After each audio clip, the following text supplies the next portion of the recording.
Welcome everyone to the Nutmeg Tavern. It is Friday again here, every Friday at 4. We do this, well, not every Friday, but almost every Friday here at 4. We have this fun time here in the Nutmeg Tavern. We open up the doors to everyone who wants to come inside, and we all have fun talking about, the 18th century. As you step into the virtual Nutmeg Tavern, your clothes change into a wonderful embroidered waistcoat and tricorn hat, or whatever you think would be appropriate for your person. Today, you've got me, your host. Behind the bar is not Ryan, but John Wayne, our temporary bartender. Maybe we'll talk about John Wayne later. On the other side of the time vortex, behind the console, so they say, is Aaron. Hello. And he is making all that wonderful technology happen. Yep. And making sure everything is on the straight and upright. And in the chat and looking for questions and fun comments, Kyle. That's me. There he is. I can't remember what my title was from last week. Time Vortex Liaison. That's right, yeah. So The please address TVL. me like that from now on. The TVL. For those who are curious, Ryan left today for vacation. Yeah. A much needed vacation. Yes. Is it his vacation or our vacation? Yes. Ours because he's going to Disney World with his family. There you go. And he'll have a lot of fun. He will. I guarantee it. I guarantee it. He said his kid wasn't feeling that good though. Yeah. Yeah. Well, That is he's got a whole car trip down They'll down to figure it out by Florida the to get time better. they get- Fun. So I was telling the folks Yes. before we got going, this is going to be a little more Yeah. laid back, a little more relaxing. This is definitely a time to relax. The cabin's done. We can all relax now. So that's why I'm relaxing, at least. The drink for today, because our barman is incapacitated or He's gone. or out of. Commission. Anyway, is Madeira, a wonderful Madeira. I really enjoy Madeira as a dessert wine or as a relaxation, small, just a little bit at a time. And for the snack, it's real live imported Cheshire cheese, which is just like basically, I don't know, impossible, at least for me to get normally here in the States. Had to order this special. So Parmesan, or not Parmesan, Cheshire cheese. So, and I'm truly enjoying it. This one's like a richer, fuller, super sharp cheddar, but kind of creamy texture. Really wonderful cheese. You'll see this in an upcoming episode where we use some of this for a recipe, and it's wonderful. We actually shot that today. Yeah, The cheese was delicious. It was. I might steal some from you though. You can't steal my cheese. I'd like to try You some. throw me some. No way, man. If I threw it, you'd miss it, and it'd fall through the vortex and get sucked that- into some other Oh, century. Somebody's standing there in 1900 punk. But like at a least cheese they hits got 'em. some good cheese out Yeah. of it. Yeah. Yeah. So yeah, we pretty much wrapped up the cabin Tuesday. Yes. Did you say? Is that when it snowed? No, Monday. it snowed Monday. Monday. Yeah, Monday. Yeah. That's when we kind of Yeah. you and Brandon did some finish up work. Then we shot some footage out there. Mm-hmm. And on Monday, you will see the final The cabin culmination. video. Yep. And when you see that, I know you're going to enjoy it. You guys need to get out there and share that video so that lots of people get to see it. We're really excited for everyone to see it. It turned out great. Yeah. And it's pretty awesome walking in there. When the fire is going, it's like, whoa. Yeah. Talk about a time vortex. It truly is. Yeah. A lot of fun. Let's start out with a question or two from Kyle. Okay. What sort of fabric patterns would be correct for ladies' skirts and dresses? Fabric patterns. Ladies' skirts and dresses. Obviously, you can always go with a straight, nice, color. they used all different kinds of period patterns that they would use for garments. You'll definitely see floral ones, striped ones were very popular. When you're looking for florals, you have to look for florals that are appropriate for the 18th century. Some block prints, but also some very, very fine work, and some things that a patterned fabric that might look like it was printed and would be printed today was fully embroidered in the time period, and you'd have these very, very gorgeous pieces. Obviously, those would be very high-end pieces of garment if you have a hand embroidered piece. And sometimes I was reading a piece, and they were talking about even sort of in the backcountry where the lady of the house, that's the proper term for a log cabin, right?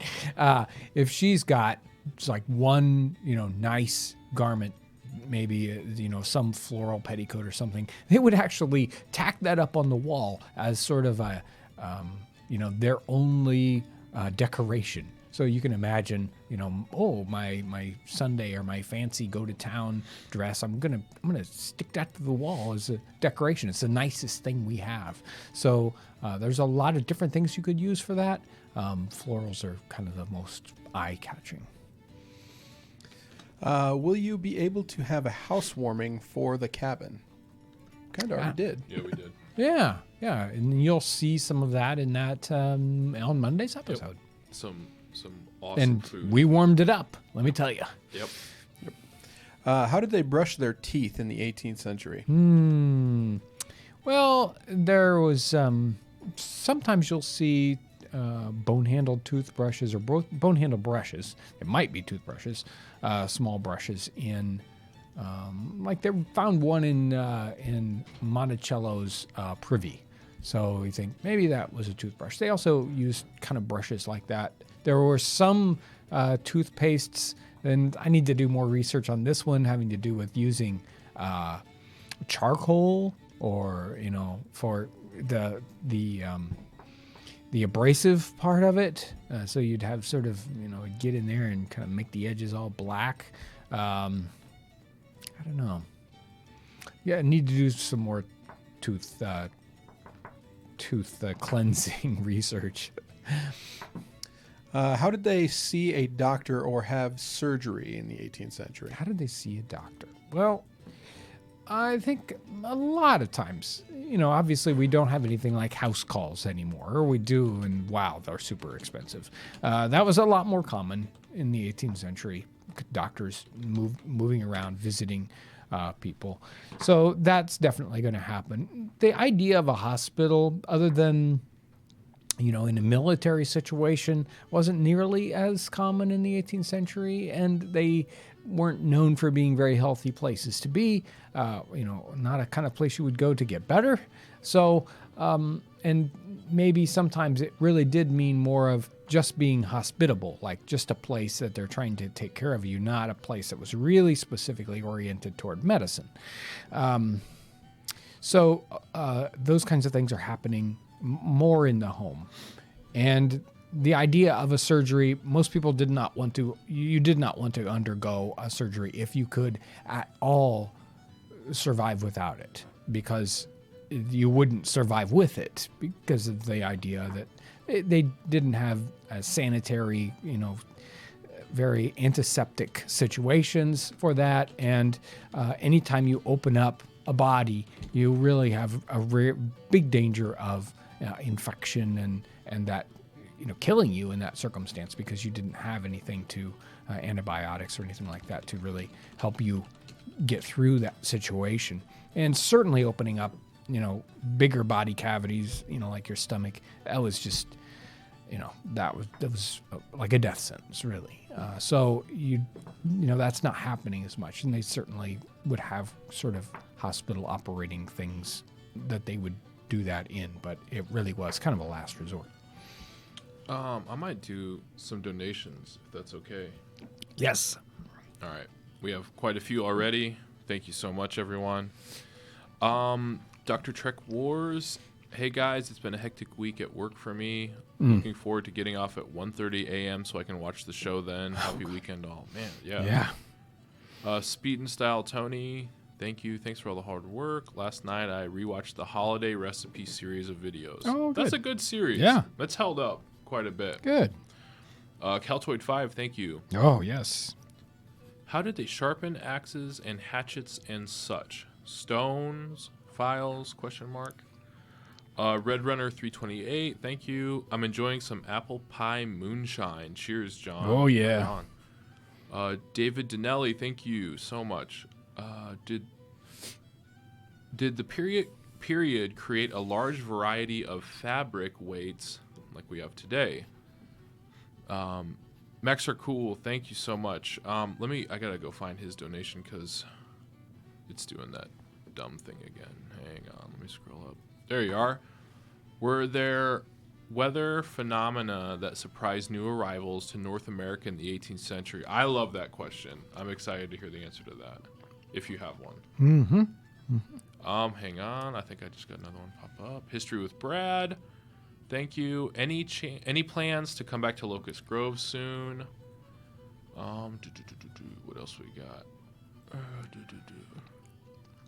Rick Tahek. Can you recall any notable Jewish residents in the colonies? Different area, but I believe Houston had Jewish folks arriving in the late 1700s. And then I think that's it right now. Yeah, that's all I got right now. Thanks, everyone. Yeah. Deltoy 5, thank you for both. Excuse me. Got a piece of cheese kind of wedged in there. Thank you for both the super chat and he's a new Patreon person, so thank you. Hey, you came and got one of my cheese. Hey. Anyway, careful going through the vortex. You'll get damaged. Wow. Hey, Kyle wanted a piece. Come on now.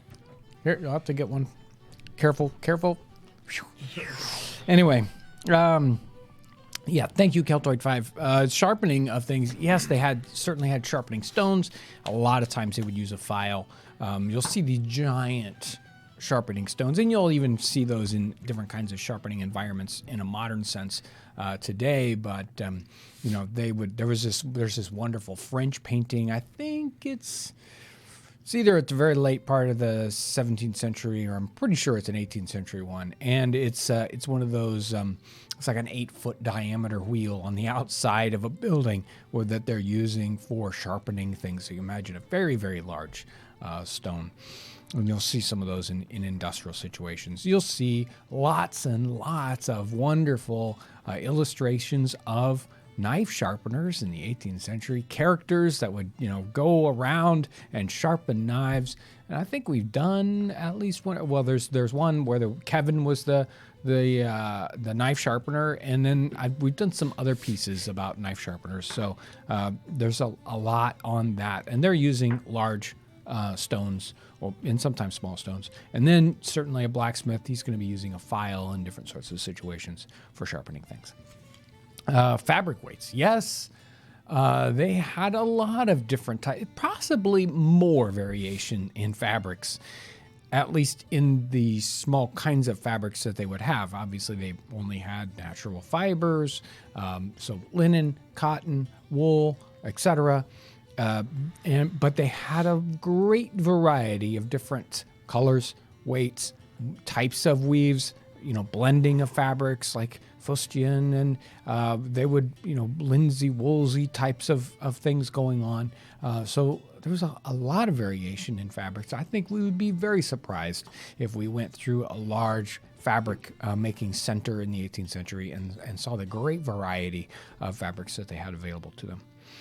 Strange weather phenomena in the 18th century, where people come to the United States or come to North America and exhibit that. And I think that it's a pretty standard situation that people would come to North America from European situations and find the weather doesn't make very much sense here because it's so much more varied, especially season to season, where you'll get a very cold situation and a very hot situation where that just does not happen in Europe. The same thing in the 18th century as sort of there is today. Although, over we got a sort of a bigger perspective for weather standards. We measure weather and record them, so we kind of have a better idea of how much variation there was. In the 18th century, they hadn't standardized those kind of measurements, and there was no, regimented weather recording in different places to as great an extent. And so they didn't kind of have a grip on what this standard was as much. Oh, I remember 40 years ago when, something happened. But the people coming to the New World certainly said, why is it so hot? Why is it so cold? What are these tornado things that are going on? So that's definitely happening. Peter Kalm goes in his journal. He actually goes back through the old newspapers and he writes down different weather occurrences that he thought was interesting. Do we have plans on going to Locust Grove? We don't have any set plans for Locust Grove. We'd love to go back down there. We've got some sort of tentative plans for going to Locust Grove. And I don't have any real specific answer for Jewish people coming to North America in that time period. I know there certainly was a Jewish contingent in different areas, but I have not read, I can't think of anything that I've read recently that helps me remember anything about that. So I don't have a quick answer for that one. Phew, that was a lot of questions. I have more, but we'll wait. We'll do questions. How about some more questions? Here we go. Was sack easy to get in the colonies, or did they have to use the natives to the colonies for cooking purposes? And he's talking about wine there. So sack wine is a sherry kind of wine, very very typical and very popular, especially in 17th century, still popular in 18th century, and then it kind of up and disappears. And we kind of rename it when we go into the 19th century, and certainly into today. You don't see any wine called sack today, but it's a sherry type of a wine. And wines and things are being imported to a great extent into North America in this 18th century time period. And so I don't think they would have any problem coming up with that. And undoubtedly, I believe there's some archaeological evidence that certainly would back that up, Williamsburg and places like that. Do you do custom sizing on your period clothing? I am 6'5" and over 250. So your listed sizes are a little small for me.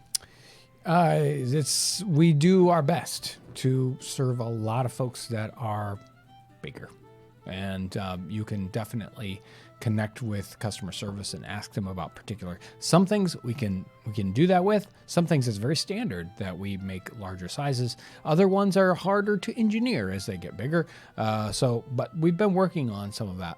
So definitely one of those, connect on the telephone with customer service, or you can email if you're an email kind of person.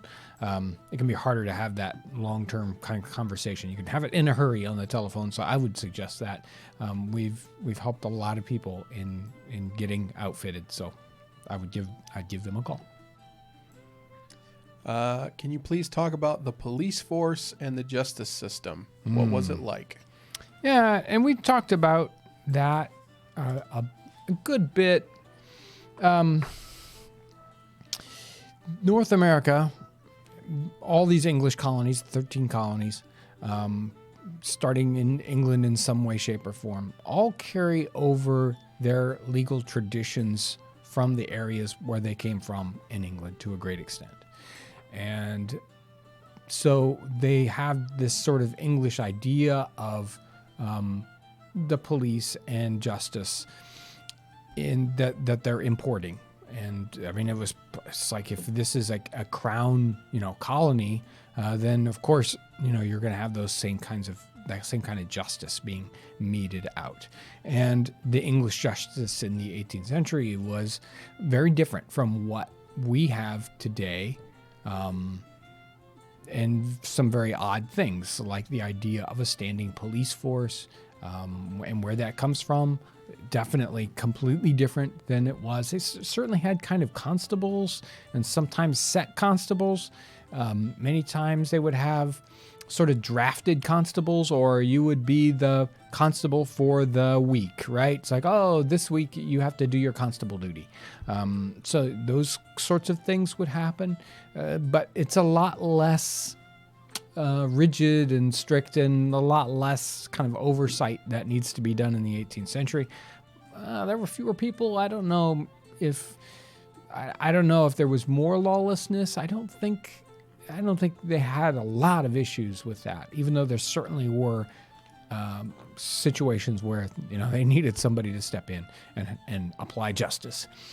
Can you go back to that question again? I'm trying to pick up a thread that I had in my mind. Talking about the police force and the justice system. Yeah, and they had some of that same thought of, who's gonna be the judge in this, like justice is a piece that's kind of low level, and then higher level judges. Again, all those different areas have a little bit different idea about how justice is done and served out, because as those justice traditions come to North America, they get adjusted a little bit. And it's kind of interesting that some of these justice ideas get dropped off into the New World. They take root and they grow their own way. And the justice system in England goes a different direction. And so we kind of have maybe a closer, in some ways, ours is not grown as far away from the original idea as, maybe the idea has grown in England. But still, they are based on those same sort of foundation stones of justice. But we certainly have a very, very different system today, when that whole idea of policemen and detectives and all that kind of stuff really is all coming from very, very late 18th century and 19th century ideas. And the 18th century was a lot more Wild Westy than maybe a little. What was the average height in the 18th century? Oh boy, I'm not gonna. There are different people with different ideas on that, and there's certainly some statistics that we can draw on that give us some hard and fast numbers, like. There are some places where people were sort of systematically measured, and we can kind of get an idea. Some people say, the average height of a man was smaller than it is today, and other people say, no, it wasn't. And so I'm not going to chime in on that one, because I haven't read enough of the original evidence to say it was this or it wasn't this, because I've heard and kind of have different ideas on that. Hey, talk about what you're drinking today. The drink for today, because our bartender is incapacitated. The fill-in bartender. Yeah, the fill-in bartender is just out of commission. It didn't take long. I had to kind of prop him up back there, just so he would. He's about 6 deep over there. Yeah, so I had to serve myself as just a nice, wonderful Madeira. I really enjoy Madeira wine, just a nice little sipping wine. And a little appetizer. Yes, and the snack for today is a Cheshire cheese imported from England. A wonderful, nice, rich, creamy. What do you guys think of the Cheshire? It is very good. It's leaving a weird aftertaste. I was going to say, it's good, and then you get that. Well, you need some wine to wash it down. That is true. Exactly. Pass it along. Bartender sleeping on the job. Oh, man. I'm going to grab a few more donations real quick. Yes. Just because there's so many, and we're super, super thankful for these. Okay, Aaron C. Thank you. I am witless today, so I will just wish you all a happy and lazy weekend. I'm so ready excited. for it. Yes. So excited. Amber Crystal Dotier, treat the gang to some nice hot nog. Oh, thank you. I will have to do that. Yeah, we should do some. We're gonna do a heated drinks soon. As soon as we get the real guy back there. He leaves for 1 hour. Yeah, exactly. It all falls apart. All right, Mike Kruk, what sorts of holiday decorations did they set up in 18th century America? Do we still decorate with similar things today? Red Renner 328, again, thank you. Have you considered selling 18th century pens alongside your quills? Burning Hearth Homestead, thank you. Have you ever visited Ohio? Favorite sites if so? Colton Elliott, thank you. Good afternoon, they say. And then this last one, I gotta go find it. Robert Lunsford, thank you. Can't wait to see the finished cabin video. Yeah, that's coming out Monday, and yeah, we're excited for everyone to see it. That's all I got right now. Thanks, everyone. I'm excited to see You haven't the even final seen it cut. yet. I know. I mean, I've seen parts of it. I was there, but Yeah, you but lived it. still, it's different. It really helps you remember a project when you get to see a video of it. It's recorded because you kind of have that ephemeral experience of doing it and the memory of it, and then you see a video. Thankfully, I didn't have to do all that video work because that destroys your memory of it or your experience of it in the first place. And then you kind of get to see it recorded and you say, yeah, I can remember all those situations. Anyway, questions. Decorations. There's so many different traditions for different places, and I think we might be surprised by some of the different decorations that would pop up. That they're hard to find is that in fact, we might even not recognize some of them as decorations if we just, took a snapshot. And sometimes, like in a painting, we might not recognize certain kinds of decorations as for what they are. So that's a study in and of itself. There are different parts of the colonies that were very, very oriented toward holidays, and other sections that were not. That were sort of, we don't want holidays or special times like that because every day is special or whatever. So there's a lot of different traditions in North America, and they're all going to have different ideas about that. I'm not sure the question about pens and quills, because the quills are pens, and they didn't have other kinds of pens. That was their pen. Sometimes they might have a pencil, but it's even that's like a Porter crayon. It's more of an art thing than a writing thing in the 18th century. Ohio. We go through Ohio all the time, but we don't stop. I'm not sure. So we try to get through Ohio as fast as we can. We are so sorry. Okay, Rick and Hillary, it's all right. I still like Ohio. I like Ohio. Yeah, we're neighbors. Yes. We love our neighbors. We do. But I'm not sure of any. I'm trying to think of. I know I've been to some historic sites. Well, the Fair at New Boston event that happens over in Ohio is a wonderful event. No, I thought I had an idea and it went away. That's the only one I have. Ohio. I'm sorry. They said they want their money back. The person.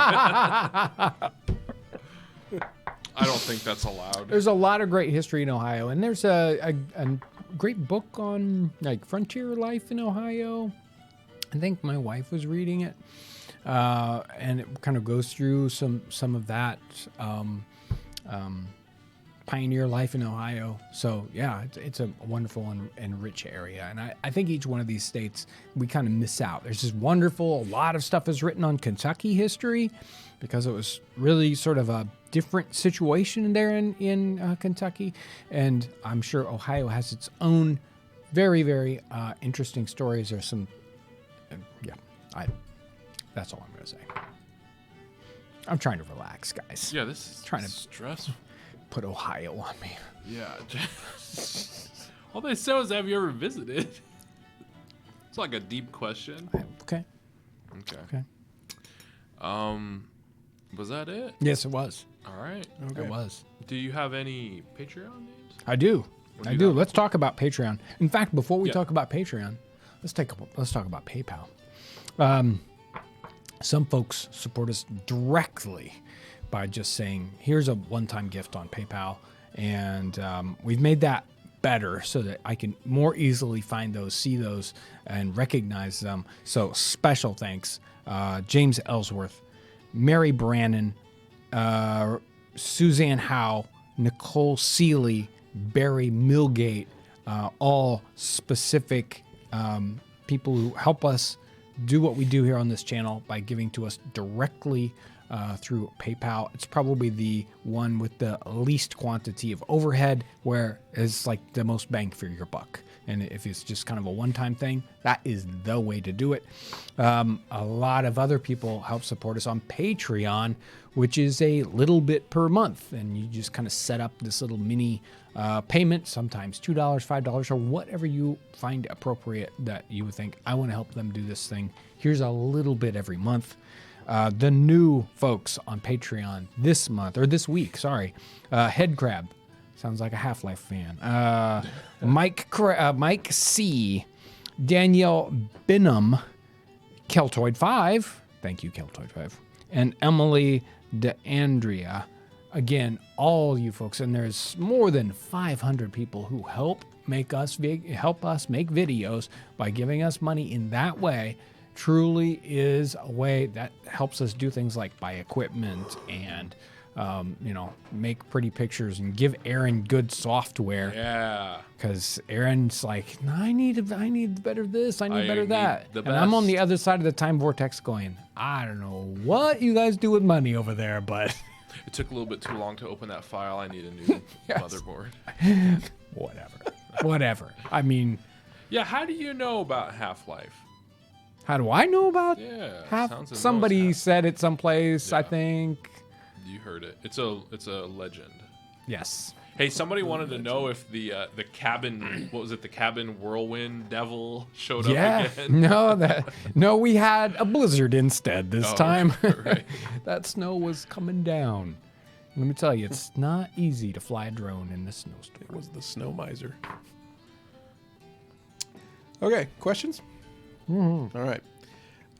Is Mrs. Townsend interested in any particular area or part of history?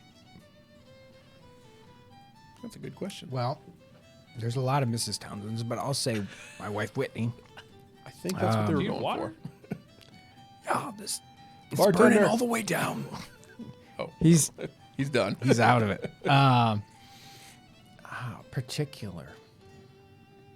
Not particular, no.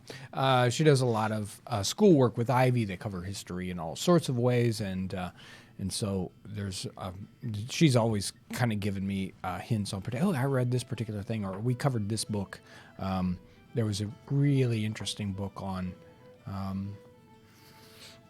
17th century. I wish I could remember the name, and it was a Jewish lady. I think she was in the Netherlands, and there's a whole diary, and it's from the late 17th century, and that just sounded so interesting. Looking at those different traditions there. So I'm interested in getting into that book. They're covering the Spanish Armada right now, and the crazy history that the Spanish Armada is. Those guys, they were, how could you mess something up that bad? And they just torched it. They just did not, it was a failure, let me tell you. So yeah, she's interested in history, but not as narrow as I. Did they really not make left shoes back then? I've heard that, but never really believed it. I don't have a pair of shoes. No, you're wearing some. You just don't want to take them off. I just don't want to take them off. Their shoes. My shoes. The shoes are straight lasted to the greatest, to a great extent. So instead of having a left and right, it's not that they didn't have a left, they just didn't have a right or a left. They were both straight because you made the shoes on the same last, and your shoes your feet kind of force the shoe into the right shape anyway. So while there are a few instances where they think that shoes were made in lefts and rights for particular people at particular times, the vast majority of shoes, they're all made on a straight last, and the lefts and rights are the same. And shoes were so uncomfortable back then that, you couldn't tell whether they were lefts or rights anyway. You see a lot of complaints about people talking about how uncomfortable the footwear was, and so they probably wouldn't have known what to do with the left or right anyway. They are opening a colonial tavern near me. You're fortunate. If they are being authentic, what kind of food and drinks should I expect to be served in an 18th century tavern?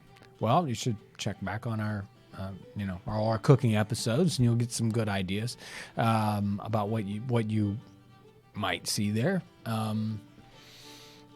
And boy, it would be interesting to see everybody's take on that sort of thing. I mean, looking at different sorts of menus, whether they're restricting those menus or whether they have a huge selection, and whether they're staying with seasonality issues. Those things I would look at. There are a lot of people that are experimenting with fun new restaurant ideas, and so I think it would be a great opportunity for somebody to kind of step outside the box and try something different. Whether you can make that a commercially viable thing in a long term, well, that's always a question in the restaurant. Not many of them are. Do you know anything about tape looms? I'm going to build one soon. Mm-hmm. Yeah, tape looms are a great, kind of a different loom. A lot of times they're like a little box looms, small. They're made for making just narrow bands of fabric between 1/2 inch and maybe 1.5 inches wide, and they can be a bunch of different interesting little designs. I saw several different ones at the Genesee Country Village Museum, kind of sprinkled around in some of their houses. There was some interesting tape looms there. There is a kind of a standard tape loom design. They all look like it would take a long time, though, to weave. They're kind of a simple design, which means you have to do a lot of handwork to make it happen, rather than sort of a bigger foot loom idea that you see. It seems like you could actually go faster with a loom that makes bigger items than you can with a tape loom. But they're small and they're meant to be in the house and sort of something to do in the evening when you want to do something, but you don't want to have a lot of equipment. We sell on our website an inkle loom, which can achieve kind of a similar product. The problem with an inkle loom is they really didn't have anything quite like that in the 18th century. It's just a simple loom idea that you can sell, and it makes something that's similar to it. How did a print press work? Could people print books rapidly with them, or were they tricky to use? You're not going to print anything rapidly with a hand press in the 18th century. I mean, you're printing, you're going to print a book and it's like, oh, I'm going to print page, I'm going to print page 3 for a while. Now I'm going to print page 4. It takes a long time. Maybe you're doing folios 4 pages at a time and you're flipping it over and doing another 4 pages and then folding them up, whatever. It's a very, very laborious project, and all that type has to be set by hand, and every illustration has to be cut by hand and laid into its place in the text. So it is very laborious. I mean, obviously, it's faster than doing your manuscript by hand, like they did before printing presses, but I don't think we can imagine the time and effort it takes to hand print, press all that stuff out. Were harbors, woodworkers, blacksmiths, leather workers, and other jobs like that in villages or mainly just towns? Go through the list again. Harbors, woodworkers, blacksmiths, leather workers, and other jobs like that. And town versus... In villages or mainly just towns? Villages. So I'm thinking like small little... Yeah, it depends on that kind of level, and some of those are more of a city kind of a job, and other ones are in smaller and smaller context, and kind of depends on how big that area is and whether a blacksmith can serve a little town of 100 or 200 people. That's a tiny town today for us. In the 18th century, everything was so much smaller. You see about the population size of a particular city, and I'm always surprised by the numbers, because I think, well, gosh, the town just down the road is twice that big, and that was a major town in the 18th century. So I think that they certainly had people were able to serve a much smaller area, much smaller group of people. So you certainly had village people, blacksmiths or different kind of craftspeople serving a much smaller segment of people than we would kind of recognize today. Did English taverns look different to American taverns, as in layout, building materials, drinks, food, etc.? I don't think they were substantially different. You certainly are going to have a different architecture depending on where you're at and the materials available to you. So you're going to have a little bit of difference in what it might look like depending on the materials available. But I think, at least in the 18th century, they were probably very similar. This one says, I love this channel. If you don't mind answering, what are the main websites or books you use to find your research? Or do you go to museums?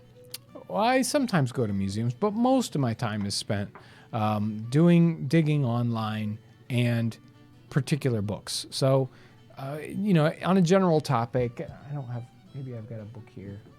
Oh, here's a good example. Here's an interesting author. This is a book on gin and the horrible things that it did to England in the 1720s and 30s. And sometimes I'll start with a book like this. I'll do some reading. I'll find just a few tidbits in it that I think, oh, that's so good. And any good book written today is going to have a great bibliography in the back. And it'll tell you where all this wonderful research came from. And so you can go digging back there. And a lot of times those will be 18th century references. And so that's where the real digging starts. And you start going back into the 18th century books, finding out where all those fun research bits come from. So you can read the context and the other great parts of that book. I'll do a lot of research right online at books.google.com.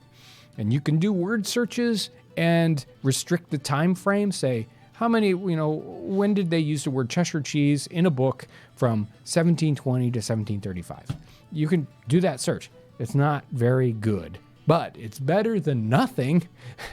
And I've found some pretty amazing stuff digging that way. And then you can really dig into the 18th century texts of the time period. You can do the same thing looking for images online.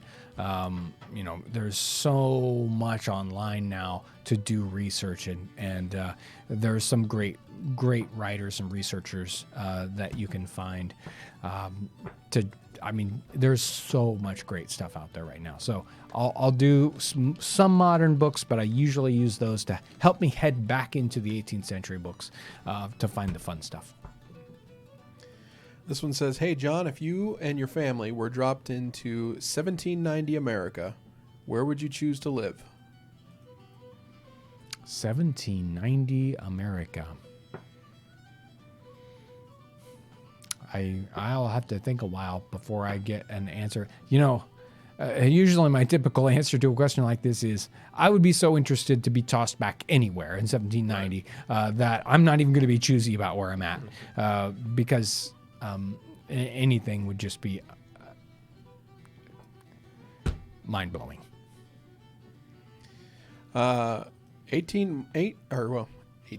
8-month pregnant lady here. What were maternity clothes like?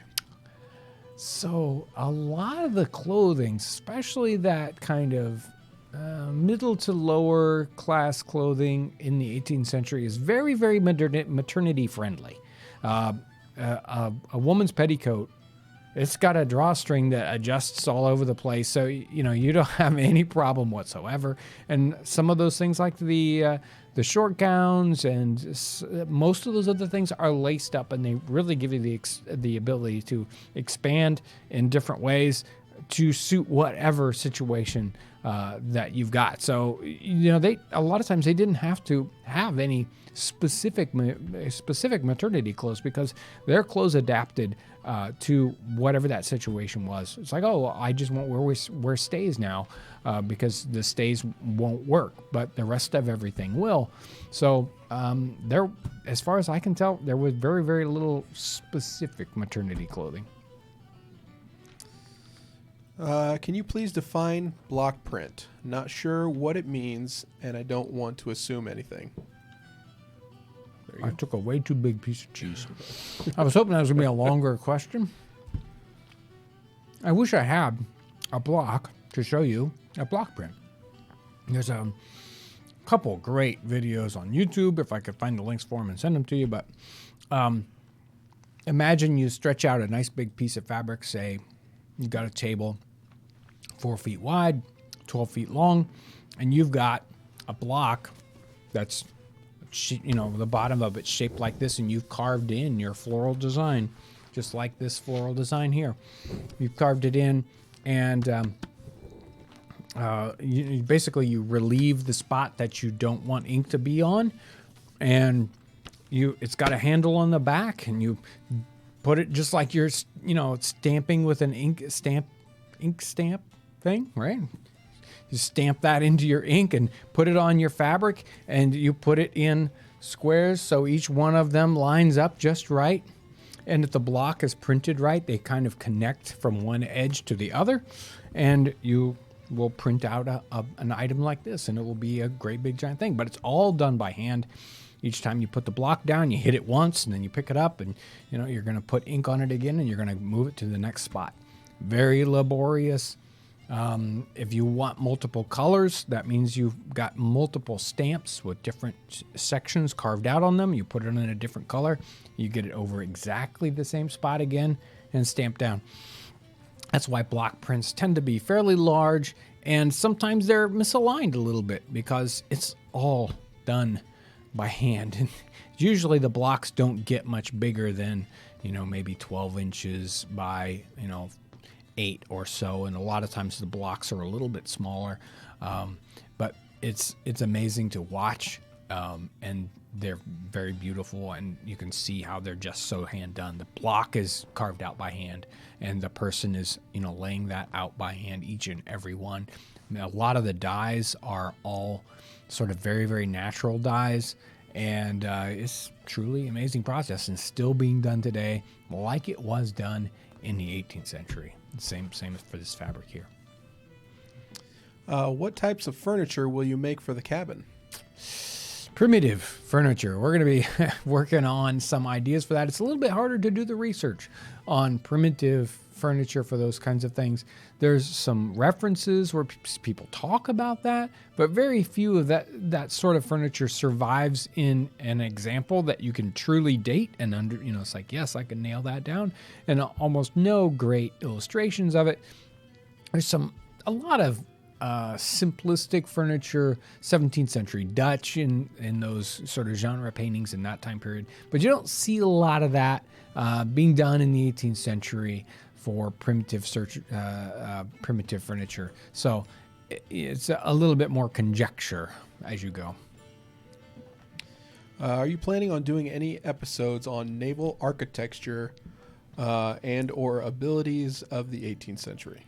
Yeah, trades, we're always working on that, and Brandon will help us on some of those trades things as we go into next year. We're planning on a lot more of that sort of thing. Naval architecture, that's a real specific, very, very specific question. I'm not sure, while I'm very interested in naval architecture, I'm not sure how many people out there are interested in naval architecture and the specifics. I might touch on some of those things in their generalities and talk about some of the just massive varieties we think of today. There are giant trucks on the road, and there are all these different kinds of, truck sizes and types, and we look at them and, oh, that's a, whatever truck. We don't even think about that. And somebody who's in that industry would recognize those things very, very specifically. Oh, that's a, whatever. The same thing was happening in the 18th century with ships and different styles of smaller boats. There's infinite variety, and all of them were of great interest to the people that did that job. But of course, today, we don't think about it at all. Are you going to do dirt floors, oxblood floor, or wooden floor in the cabin? We're doing a straight up dirt floor. I'm not looking for any oxblood. I don't know that I could find enough oxblood to do that floor. And I don't know if I want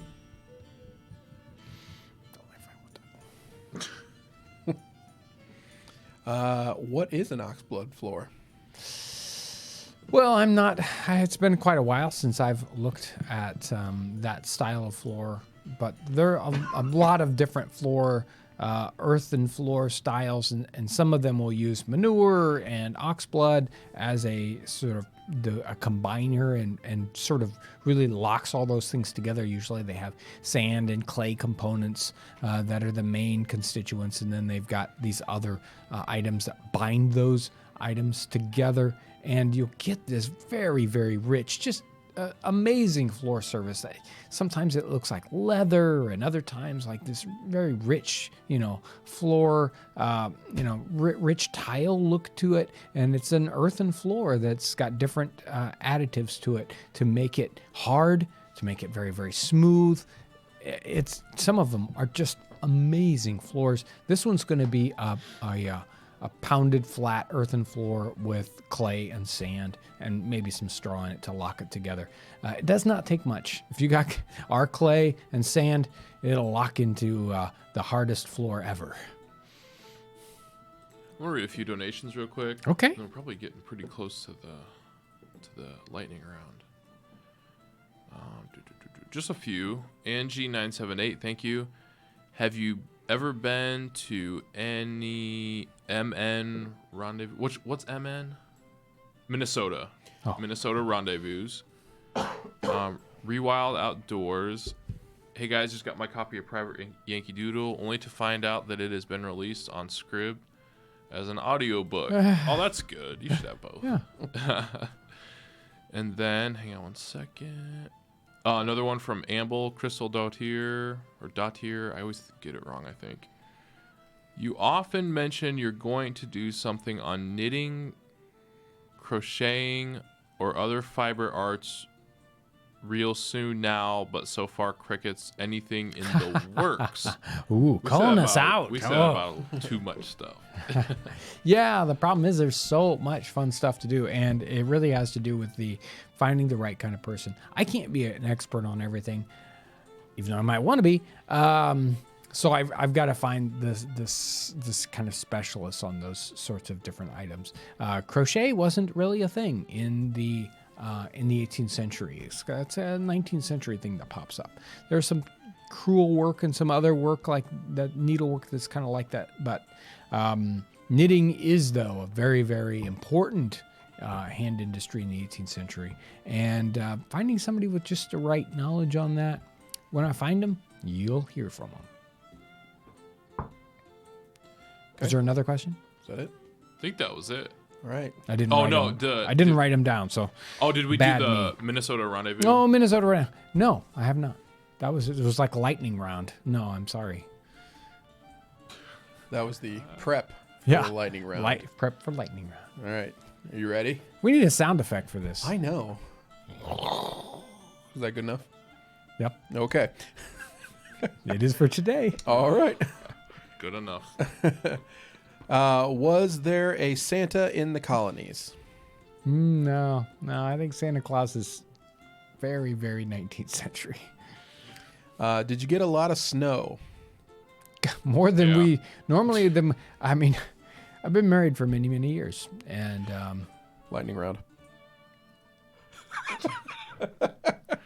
I can only think of one other time, because this is close to my anniversary, that we've ever had anything like this much snow, and never had this much snow this time of year. So we had 3 inches or so. Yeah. John, love all your videos. Quick question. What's your favorite hat that you wear? I like the one side up, the slouch hat kind of style, the round hat. I like that. Will people be able to visit the cabin site? Only on special occasions. I don't know. Maybe I don't know. I don't have an answer for that one yet. Was moonshine around in the 18th century? Yeah. Oh yeah. Very much so. What did you use for the window? Right now we're using a greased waxed muslin. A lot of times they'll use a paper, sometimes like a rawhide, but we're using that because we need the max light transmission to get light in there to shoot videos. Is there a charge for the catalog? No. You can request a free catalog on the website.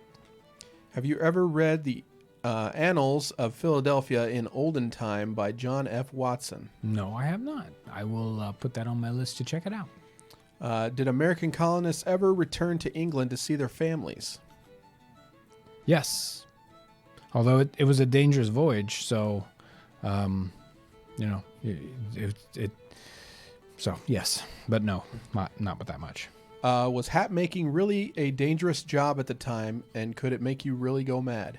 Well, they did use mercury to curl up. I'm not wearing. Yeah, I am wearing a wool one. So some of those furs and felts and things to get the fibers to lock together and to hook, they would use mercury to change that, and mercury will definitely do that to you. It's not good stuff. And the last one, John, what is your favorite Jim's Red Pants song? I know the names by track 1. Their last record has some really good stuff. Yeah. The Whitney Abbey. Right. That's got some good stuff on it. Yeah, I kind of hold it in my head as a whole, really, and kind of specific tunes. They don't stand out as much because I hold them all together as one. And but I really like their take. The song that we use for the theme song for the cooking episodes, I really do like that one a lot, and I don't get tired of how that starts out. You know, it's like, yeah, I like the way this goes. So, yeah, I don't know what to say beyond that. There we go. The storm has passed. Whew. It's been an incredible week. An incredible week for all of us as we finish up the projects here. And it is a big kind of... Oh, real quick. Yeah. One more donation from Kel25. Thank you. Any mustard recipes to recommend? Found one on page 42 of Clermont's cookbook. Yeah. Yeah, there's a lot of fun mustard things that are going on that we should be experimenting with now today. Mustard's not a big thing for me because I'm not a big kind of vinegar person, but I tried that one out. A lot of them are super simple. It's just like, oh, you take the ground mustard and you put it in butter. Just make a very simple, mustard butter mix. I might try some of that because I think my main issue with mustard is the vinegar, and so. But yeah, I'll be interested to hear how that works out for you. Cool. So, incredible week as we finish up things here, and just so excited about how the next couple videos are going to come out. And we're kind of retooling. We're rethinking a lot about, where we want to head with the channel, what kind of cooking episodes we want to do, how we want to make them different. Of course, we've got the cabin now as a new set to work within to do certain kinds of cooking. So we got a lot of things open to us right now and a lot of different ideas we're working on. So bear with us as we find our way. Everything's changing in this environment today, isn't it? It's like everybody has to reinvent themselves all the time. That can be tiring, but it's also can be a lot of fun. So we're having a lot of fun. You're coming along and you're helping us out with that. Your reactions to videos and, your personal reactions. We can see this kind of overall reaction on analytics, but that's very affected by what YouTube wants to do.